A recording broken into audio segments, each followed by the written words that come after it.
నమస్తే.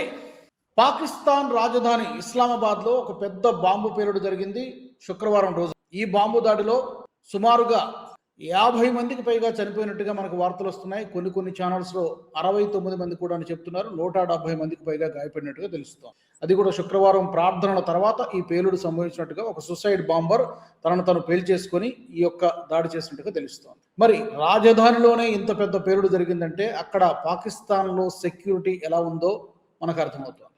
ఈ ఘటనకు సంబంధించి బ్రీఫ్గా విశ్లేషించేటువంటి ప్రయత్నం చేద్దాం. నాతో జాయిన్ అవుతున్నారు అంతర్జాతీయ వ్యవహారాల నిపుణులు మామిడి గిరిధర్ గారు. గిరిధర్ గారు నమస్తే అండి. నమస్తే రాజు గారు. నమస్తే. శుక్రవారం రోజున ఇంత పెద్ద సుసైడ్ బాంబర్ అటాక్ జరిగింది, అది కూడా క్యాపిటల్ సిటీకి అవుట్స్కట్స్లో. దీని రకరకాల వార్తలు వినబడుతున్నాయి సార్. కావాలని పాకిస్తాన్ వాళ్ళే ఆసిమ్ మునేరే దీన్ని చేయించాడని చెప్పి ఒక వార్తలు కూడా వస్తున్నాయి. ఏంటి వాస్తవాలేంటి, సత్యాసత్యాలేంటి, మీకున్న అబ్జర్వేషన్ ఏంటి? అంటే ఇప్పటివరకు ఏ టెర్రరిస్ట్ ఆర్గనైజేషన్ కూడా మేమే చేశాము అని ఎప్పుడు క్లెయిమ్ చేయరు, ఎవరు క్లెయిమ్ చేయలేదు. కాబట్టి ఇది ఎవరు చేశారని చెప్పడం చాలా కష్టం.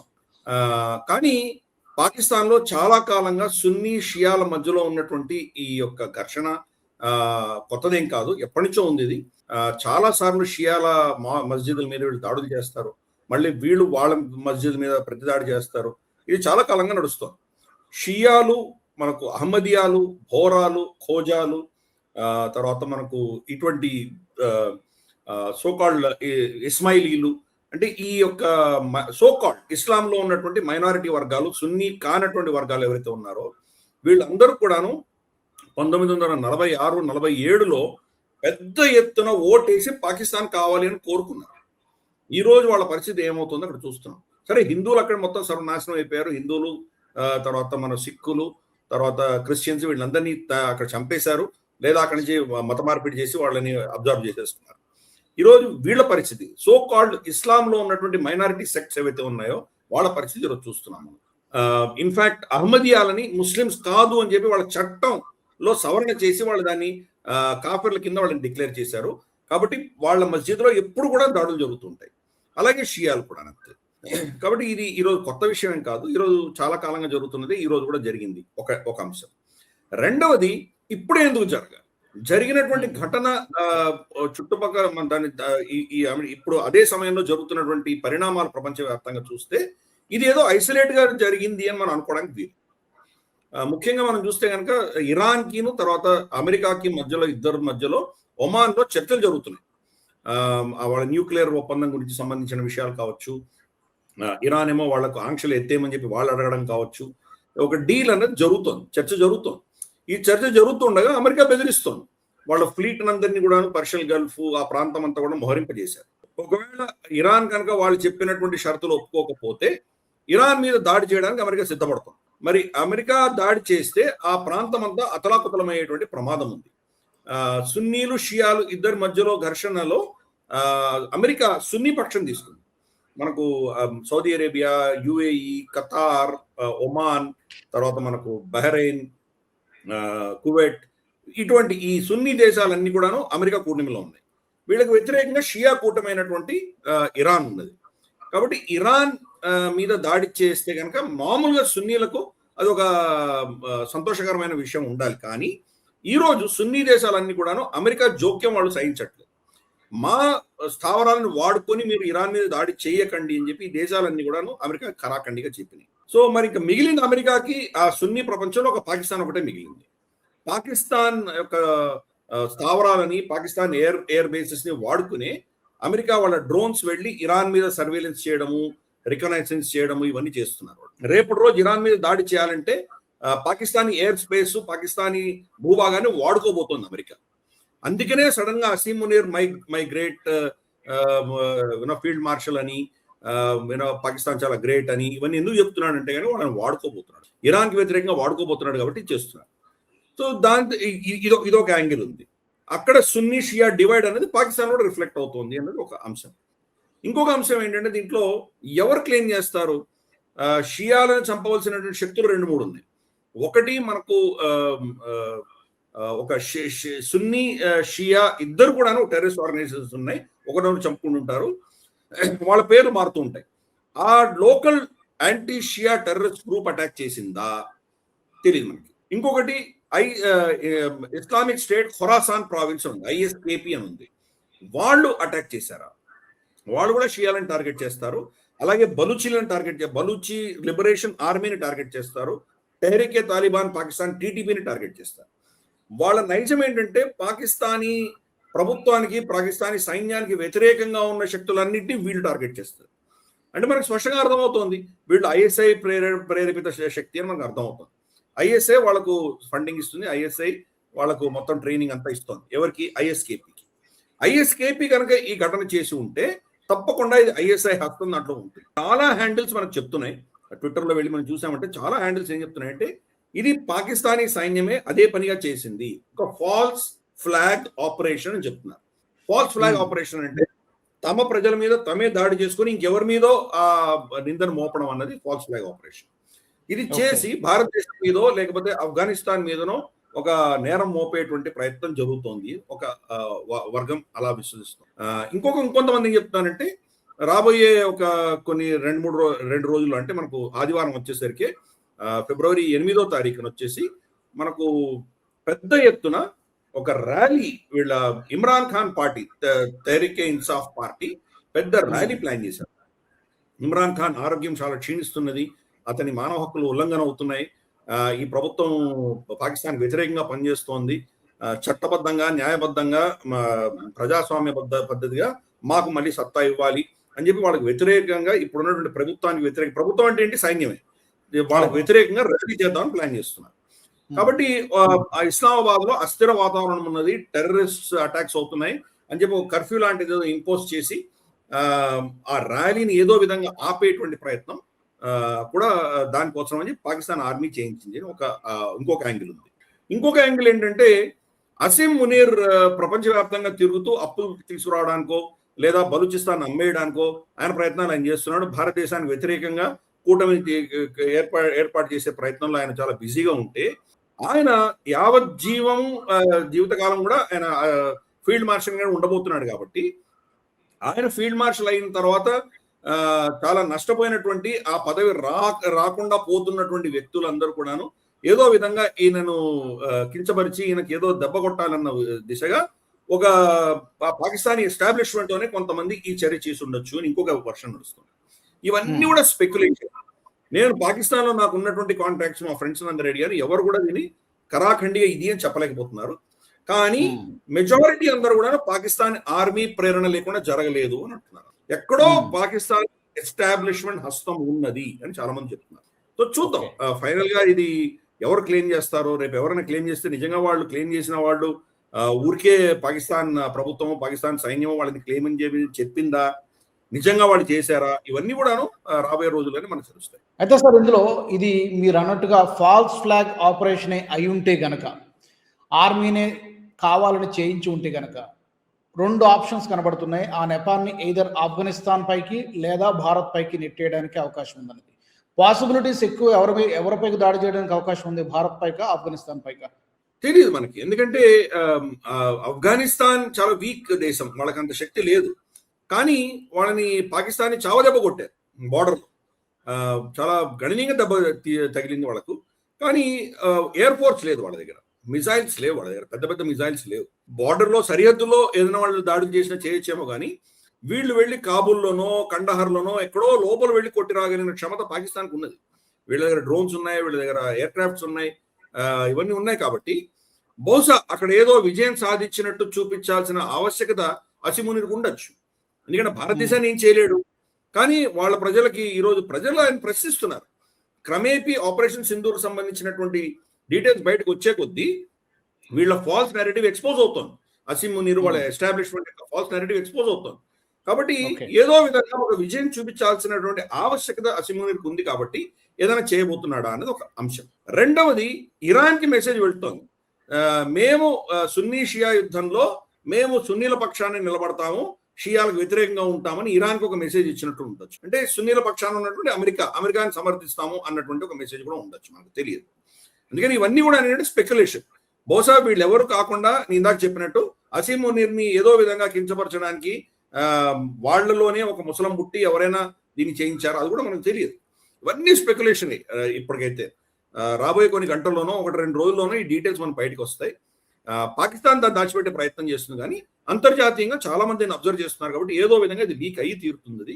అప్పుడు చూద్దాం, అప్పుడు నిజంగా ఫాల్స్ ఫ్లాగ్ ఆపరేషన్ అయినా మోస్ట్లీ అదే అయి ఉంటుందని అనుకుంటాను. లేకపోతే ఇది ఏమైనా ఇంకేదైనా ఇందాక నేను చెప్పినట్టు అసీం మునీర్కి వ్యతిరేకంగా జరిగినటువంటి దాడా ఏమైనా చూడాలి, మనం రాబోయే రోజుల్లో తెలుస్తుంది. అయితే గిరిధర్ గారు, మనకి పహల్గాం దాడి జరిగిన మరుసటి రోజు అనుకుంటాను, అప్పుడు కూడా పాకిస్తాన్లో ఏదో నగరం నాకు గుర్తులేదు, ఒక కోర్టు ఆవరణలో ఇలాంటి దాడే జరిగింది. కారుతో ఎవరైనా బ్లాస్ట్ చేశారో లేకపోతే సూసైడ్ బాంబరు, మొత్తానికి బ్లాస్ట్ జరిగింది, 11 మందో 12 మంది చనిపోయారు. అప్పుడు కూడా సేమ్ ఇలాంటి టాకే వినిపించింది, ఇది కావాలని అసీం మునీర్ చేయించాడు ఒక సింపతి యాంగిల్ కొట్టేయడానికి మొత్తానికి అని చెప్పి. ఇప్పుడు కూడా సేమ్ అలాంటి వాదనలు వినిపిస్తున్నాయి. ఉండొచ్చు, మనం చెప్పలేం. ఎందుకంటే మనకు బలూచిస్తాన్ లో 16 పట్టణాలని వాళ్ళు బలూచి లిబరేషన్ ఆర్మీ కబ్జా చేసుకున్నప్పుడు అంటే పాకిస్తాన్ యొక్క కంప్లీట్ ఫెయిల్యూర్, వాళ్ళ సైన్యం ఎందుకు పనికిరాదు అని నిరూపించింది బిఎల్ఏ. 16 ఊర్లు, ఒకటి కాదు, 16 ఊర్లని కంప్లీట్ గా కట్ ఆఫ్ చేసేసి అక్కడ వీళ్ళ అంటే అడ్మినిస్ట్రేటివ్ ఆఫీసెస్, మన కలెక్టరేట్ లాంటివి కావచ్చు, పోలీస్ స్టేషన్లు కావచ్చు, కంప్లీట్ గా వాళ్ళ కబ్జాలో తీసుకొని వాళ్లే ఒక 2-3 రోజులు అక్కడ వాళ్ళ ఆధిపత్యం చలాయించినప్పుడు పాకిస్తాన్ అవి వెనక్కి తీసుకోవడానికి చాలా కష్టపడ్డారు. గన్ షిప్స్ తీసుకొచ్చి, ఎయిర్ క్రాఫ్ట్లు తీసుకొచ్చి, ఎంత కష్టపడిన తర్వాత కొన్ని తీసుకున్నారు. ఇప్పటికి కూడా బలూచిస్తాన్ లో కంప్లీట్ గా వాళ్ళ అధీనంలో లేదు. ఖ్వాజా ఆసిఫే స్వయాన్ని చెప్పాడు, అది చాలా పెద్ద ప్రాంతము, దాన్ని కంట్రోల్ చేయడం చాలా కష్టం అని చెప్పి తనే చెప్పాడు. కానీ పాకిస్తానీ ప్రభుత్వం ఈ దాడులు జరగంగానే వాడు ఇచ్చిన ఫస్ట్ స్టేట్మెంట్ ఏంటంటే, మేము చాలా సక్సెస్ఫుల్ గా వీళ్ళని చంపేశాము, 100 పైబడి వీళ్ళని బలూచి టెర్రరిస్టులను చంపేశాము, మా వాళ్ళు ఒక 3-4 చనిపోయారంతే అని చెప్పి బలూచి టెర్రరిస్ట్ పదం వాడలేదు, ఫిత్నల్ హిందుస్థాన్ అని వాడారు. అంటే హిందుస్థానీ ప్రేరేపిత శక్తులు అని చెప్పి ఒక పదం వాడారు. కాబట్టి వాళ్ళ దేశంలో ఏ కష్టం వచ్చినా, ఏం నష్టం వచ్చినా భారతదేశాన్ని బ్లేమ్ చేయడం అనేది వాళ్ళకి పరిపాటి. కాబట్టి ఇప్పుడు కూడా ఈ షియా మసీదులో జరిగింది కూడా బహుశా రేపటి వరకు మనకు వచ్చేస్తాయి నేరేటివ్స్ అన్ని కూడాను. మనకు వాళ్ళకు ఈ నేరేటివ్ స్పిన్ చేసేటువంటి సీనియర్ జర్నలిస్ట్ ఉన్నారు, సోకాల్డ్ సీనియర్ జర్నలిస్ట్, వాళ్ళు కోటు టై సూట్ వేసుకొని వస్తారు, నజం చెట్టి లాంటి వాళ్ళు దీన్ని స్పిన్ చేయడం మొదలు పెడతారు.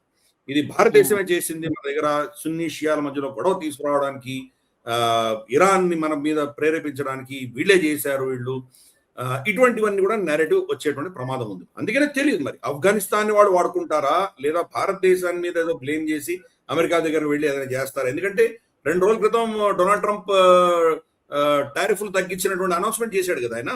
అఫ్ కోర్స్ ఇంకా ట్రేడ్ డీల్ సంతకం అవ్వలేదు, కానీ 18% తీసుకొచ్చాడు కదా. ఈరోజు పాకిస్తాన్ లో 19% ఉంది, మనం 18%కి వచ్చాం. మళ్ళీ ఏదో అటెన్షన్ డ్రాయింగ్ మనం చూసాం కదా, చిన్నపిల్లలు ఏడుస్తున్నప్పుడు వాళ్ళకి మనం పట్టించుకోకపోతే వాళ్ళని కొట్టేసుకుంటుంటారు. అయ్యో కొట్టుకోద్దురా అని చెప్పి మనం ఏదో బొమ్మ ఇస్తాం, ఏదో చాక్లెట్ ఇస్తాం. అటువంటి దేశం పాకిస్తాన్. వాళ్ళు కొట్టేసుకుంటుంటే మళ్ళీ అమెరికా వచ్చి ఏదో కొట్టుకోవద్దంటారా, ఏదో ఇస్తాను, F-16లు ఇస్తాను, ఏదో డ్రోన్లు ఇస్తాను, ఏదో అంటారని చెప్పేసి వాళ్ళు ట్రై చేస్తుంటారు. Attention grabbing. ఎప్పుడు కూడా కాన్స్టెంట్ గా అమెరికా కానీ చైనా కానీ వాళ్ళ పక్షాన్ని నిలబడాలి, వాళ్ళకి అటెన్షన్ ఇస్తుండాలి అని కోరుకునేటువంటి దేశం. కాబట్టి మరి ఇవి నేను చెప్పినటువంటి కారణాలు ఏదైనా ఇవి ఉండవచ్చు. ప్రస్తుతానికైతే మనకు స్పష్టత లేదు. చాలా దారుణమైన అటాక్ ఇది. గేట్ లో పేలిపోయింది, వ్యక్తి ఆత్మాహుతి చేసుకున్నాడు, అక్కడ అడ్డుకున్నారు కాబట్టి. సో అది కనుక అది లోపలికి వెళ్ళి ఉంటే కనుక బహుశా 100ల సంఖ్యలో చనిపోవచ్చు ప్రజలందరూ కూడా అక్కడ నమాజ్ వెళ్ళిన వాళ్ళు. సో అందుకని ఇది చాలా దారుణమైనటువంటి పరిస్థితి, స్వయంకృత అపరాధం. మనకు హిలరీ క్లింటన్ చెప్పింది, మీ పెరట్లో మీరు పాములు పెంచుకుంటే కనుక మీ శత్రువుని మీ పక్కింటి వాడినే కాటేస్తున్నాను అనుకోకండి, మిమ్మల్ని కూడా కాటేస్తుంది అని ఆవిడ చెప్పింది. అదే రోజు జరుగుతుంది అక్కడ. సో ఇవన్నీ కూడాను ఈ పవర్ పాలిటిక్స్ అన్ని ఆడుతూ కూర్చున్నందువల్ల వాళ్ళ దేశంలో ఇటువంటి పరిస్థితి వచ్చింది. ఇంత అస్థిర వాతావరణం ఉండి, ఇంత టెర్రరిజం ఉన్న దేశంలో పెట్టుబడులు ఎవరు పెడతారు? సో కాబట్టి పెట్టుబడులు లేవు కాబట్టి మళ్ళీ IMF నుంచో లేకపోతే వరల్డ్ బ్యాంక్ నుంచో, ఇప్పుడు వరల్డ్ బ్యాంక్ చీఫ్ బగ్గా అక్కడే ఉన్నారు, పాకిస్తాన్ లో ఉన్నాడు. సో అజయ్ బగ్గా. సో ఈ పైసలన్నీ అక్కడి నుంచి తీసుకుని వాళ్ళు దాంతో ఆర్మీను, వాళ్ళ బ్యూరోక్రసీ, వాళ్ళ పొలిటీషియన్స్ దాన్ని ఉడాయిస్తారు. కానీ కామన్ ప్రజలకి ఏం పట్టదు కదా. కామన్ ప్రజల్ని ఒక ఫాడర్ గా, ఒక ఆయుధంగా వాడుకుంటారు. వాళ్ళని ఇలా ఆత్మహత్య దాడులు చేయించడానికి భారతదేశం మీద, ఇతర దేశాల మీద వాళ్ళు టెర్రరిస్ట్ గా పంపించడం తప్పితే వాళ్ళకి ఇంకేమీ లేదు. వాళ్ళకి ఇప్పుడు ఒక సైకిల్ ఉంటుంది, ఏదో అప్పుడప్పుడు వాడారంటే అని అర్థం ఉంది. ఒక 40-50 ఏళ్ళుగా మీరు వాడుతూ పోతే కనుక అది ఆ అస్త్రానికి విలువ ఉండదు. క్రమేపీ అది ఎక్స్పోజ్ అయిపోయి వచ్చింది. అందుకని ఈరోజు ఆ దేశం అతపాతాలకు వెళ్ళిపోయింది. సరే ఆ దేశం చీలిపోతుందా అన్న ప్రశ్న నేను ఇప్పటికే ఒప్పుకోవడానికి సిద్ధంగా లేను. ఎందుకంటే చైనా కానీ, అమెరికా కానీ, సౌదీ అరేబియా కానీ ఈ దేశాలు ఏవి కూడాను పాకిస్తాన్ విడిపోకుండా ఆపుతాయి. ప్లస్ వాళ్ళు న్యూక్లియర్ శక్తి ఉన్నటువంటి దేశం కాబట్టి. కానీ వాళ్ళని బతకనివ్వరు, వాళ్ళని చావనివ్వరు. అటువంటి స్తబ్ద స్థితిలో పెడతారు దాన్ని. భారతదేశానికి వ్యతిరేకంగా చైనా వాడుకుంటుంది, ఇరాన్కి వ్యతిరేకంగా, రష్యాకి వ్యతిరేకంగా, అవసరం వస్తే చైనాకి వ్యతిరేకంగా అమెరికా వాడుకుంటుంది. వాళ్ళ అవసరాలకు వాడుకోవడానికి ఒక దేశాన్ని పెట్టుకున్నారు వాళ్ళంతా, ఇంకేమీ లేదు. కాబట్టి మనకి ఎప్పుడైనా ఇది తలనొప్పి తప్పదు.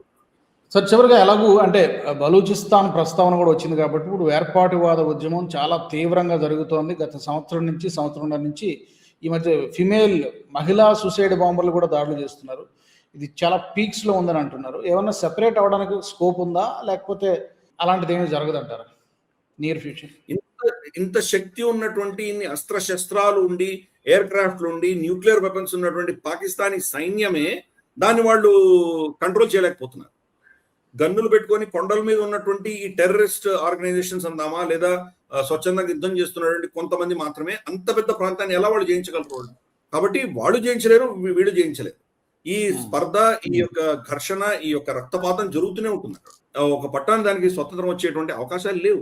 స్వతంత్రం అంత పెద్దది, మన భారతదేశానికి సరిహద్దు కలిసి ఉంటే గనక బంగ్లాదేశ్ చేసినట్టు మనం చేసి ఉండొచ్చు. కానీ మన సరిహద్దు లేదు వాళ్ళకి. కాబట్టి ఎవరు చేయాలి దాన్ని? ఇప్పుడు దాన్ని ముడితే ఇరాన్ కూడా ప్రమాదమే. ఎందుకంటే బలూచి ప్రాంతము 3 దేశాల్లో వాళ్ళు దాన్ని ముక్కలు చేశారు బ్రిటిష్ వాళ్ళు.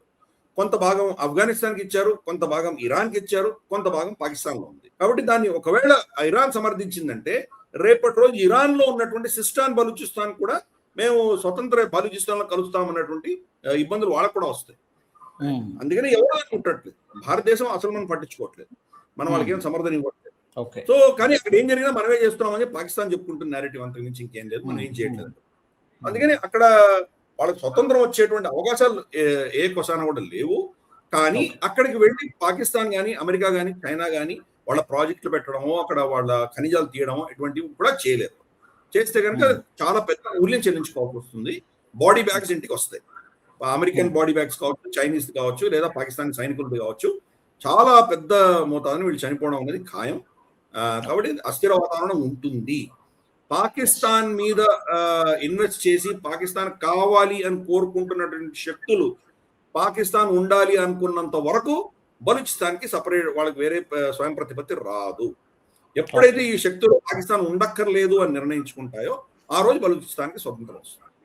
ఓకే, చూద్దాం సార్. మీరు అన్నట్టుగా ఈ పర్టికులర్గా ఈ రోజు అంటే శుక్రవారం జరిగినటువంటి ఈ బాంబు దాడి ఎవరు చేసి ఉంటారనేది మేబీ మరికొద్ది గంటల్లో లేదా 1-2 రోజుల్లో ఏమైనా అప్డేట్స్ వస్తాయా, ఎవరైనా క్లెయిమ్ చేస్తారో చూద్దాం. అప్పుడు మళ్ళీ మనం మాట్లాడుకోవాల్సి ఉంటుంది, ఎవరు విశ్లేషించుకోవాల్సి ఉంటుంది అవసరం ఉంటుంది.